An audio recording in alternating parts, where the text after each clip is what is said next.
जय श्री राम, जय श्री श्याम। प्यारे किसान भाइयों, हाँ तो प्यारे किसान भाइयों, ये मेरा खेत है। इसमें अमरेटा लहसुन लगा हुआ है और इसमें जो ये सिंचाई चल रही है, जो फव्वारे के माध्यम से, ये अंतिम सिंचाई है, लास्ट। ये देखो, इधर तो 2 रेन गनें लगा रखी है मैंने और ये 9 फव्वारे चल रहे हैं इसमें।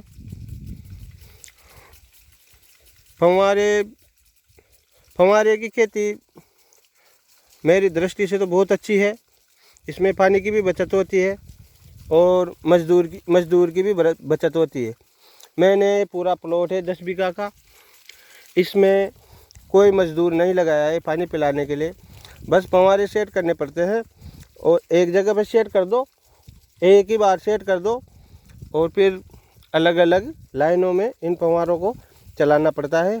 जितनी देर चलाना है, जैसे अपने ये इसमें पानी चमकने लगा है, बस पानी चमकने लगते ही समझ जाना कि अपना पानी का काम पूरा हो चुका है, बंद कर देते हैं, दूसरी लाइन में लगा देते हैं।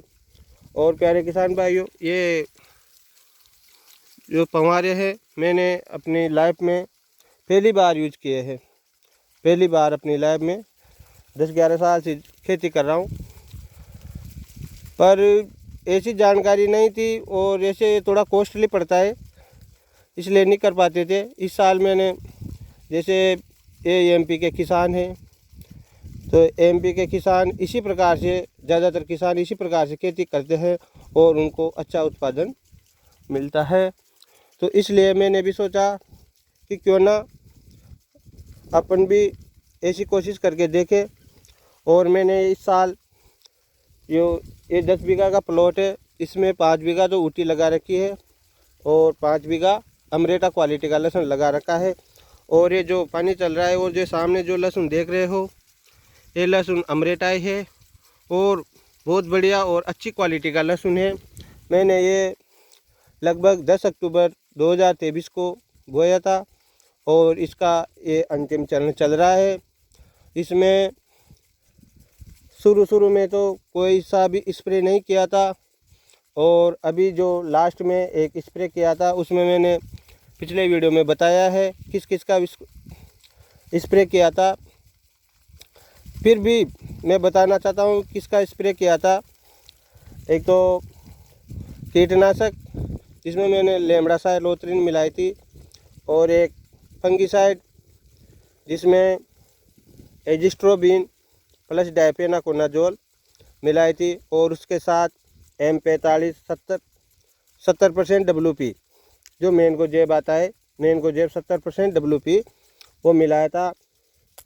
और उसमें 0050 और उसके साथ ही बोरोन 20% वो मिलाई थी और इसका स्प्रे किया था, जो लास्ट स्प्रे था। और पहला और लास्ट स्प्रे यही किया था मैंने, और फसल अभी तक बहुत अच्छी है।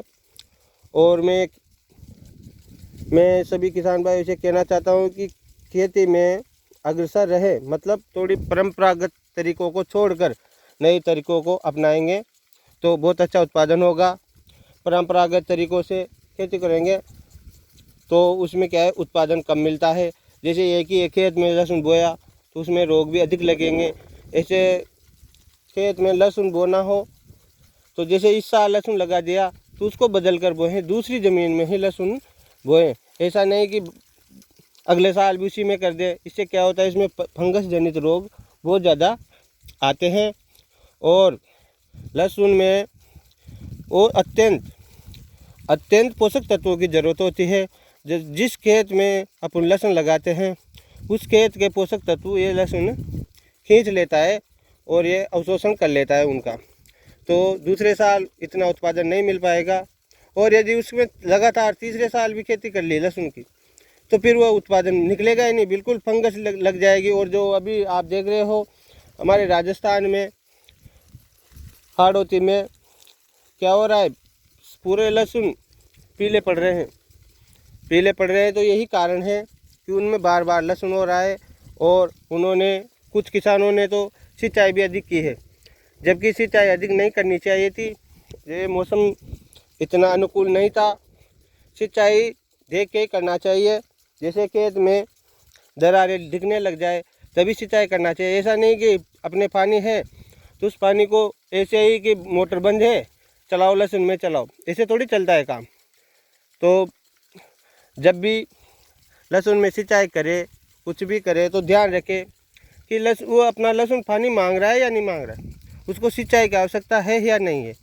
और यदि सिंचाई की आवश्यकता ही नहीं है फिर भी हम पानी दे रहे हैं तो फंगस जनित रोग आएंगे ही आएंगे। और समय समय पर हमें कीटनाशक फंगिसाइड का स्प्रे करना होता है और ज़मीन से भी डालना होता है। ऐसा नहीं कि हम तो खेत में बो दिया और देखते ही नहीं, खेत में जाएंगे पानी पिलाने जाएंगे तब जाएंगे, ऐसा नहीं होता है। खेत में डेली विजिट करना चाहिए। जैसे एक नौकरी वाला है, अपन सब किसके पीछे भाग रहे हैं, नौकरी लग जाए नौकरी लग जाए। तो नौकरी में क्या करना पड़ता है, सुबह टाइम से उठना, टाइम से नहाना धोना, टाइम से भोजन करना, टाइम से नौकरी करना। तो ऐसे ही खेती में भी वही काम हमें करना चाहिए। ऐसा नहीं है कि चलो आज पानी पिलाया और अगले पानी पिलाएंगे तभी खेत पर चलेंगे, नहीं, खेत पे डेली जाओ। जैसे अपनी ड्यूटी समझ लो कि जैसे अब भाई खेत पे डेली जाना ही पड़ेगा आपको। तो उससे हमें क्या होगा, इसका ऑब्जर्वेशन होता है कि खेत में हमारे कोई कीट तो नहीं है, कोई फंगस तो नहीं लग रही है। और हम खेत पर जाएंगे तभी पता लग पाएगा कि हमारे खेत में कौन सा रोग है। रोग दिखते ही उसमें स्प्रे मारना पड़ेगा। और इस साल क्या हुआ, ये मौसम बार बार ख़राब हो रहा है। कभी तो धूप निकलते है, कभी बादल आ जाते हैं, कभी कोहरा छा जाता है। इसलिए इस साल सभी फसलें भी लेट हुई है। जैसे हर फसल, जैसे कोई फसल 4 महीने में पक जाती थी वो 4.5 महीने में पकी है। तो ये जो मौसम का अनुकूल ना होना भी ये रोगों के प्रति अनुकूल परिस्थितियाँ बनाता है। इसलिए सभी को अपने खेतों की देख रेख, अपनी फसल की देख रेख डेली समय समय पर करनी चाहिए।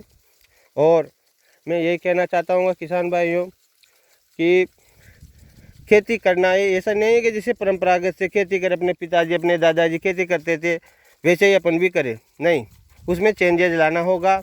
जैसे नए नए तरीक़ों को अपनाना होगा, ज़्यादा नहीं, थोड़े थोड़े में करके देखो।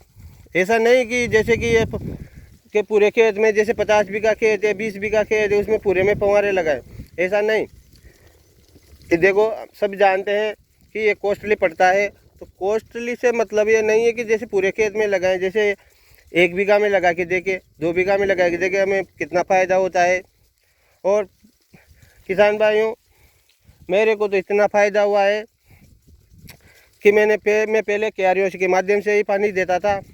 इस साल भी मैंने ये जो लहसुन है, ये जो दिख रहा है लहसुन, इसमें क्यारियाँ भी बांध रखी है, क्यारियाँ भी डाल रखी है इस खेत में। पर फिर भी मैंने सोचा कि क्यों ना फंवारे लगा के देखे, तो फंवारे से मुझे बहुत अच्छा रिजल्ट आया। मैं बोल रहा हूँ ना, स्प्रे की ज़रूरत नहीं पड़ी। तो मैंने कोई सा भी स्प्रे नहीं किया था इसमें अभी तक तो। और जो किया है वो लास्ट में बोरोन और 0050 का किया था, इसलिए उसमें कीटनाशक और फंगिसाइड मैंने मिला देते हैं, उचित समझा इसलिए मिला दी, नहीं तो कोई रोग नहीं था इस पूरे खेत में, पूरे प्लॉट में जब से लगाया। और ये अब पक कर भी तैयार है लगभग। ये जैसे ही ये पानी, लास्ट पानी चल रहा है, और ये पानी पी के जब ये ज़मीन सूख जाएगी तो इसको उखाड़ेंगे और मंडी में बेचेंगे। ये कंप्लीट पकने के बाद ही बेचेंगे इसको। ठीक है, धन्यवाद प्यारे किसान भाइयों। जय श्री राम, जय श्री श्याम, जय जय श्री राम।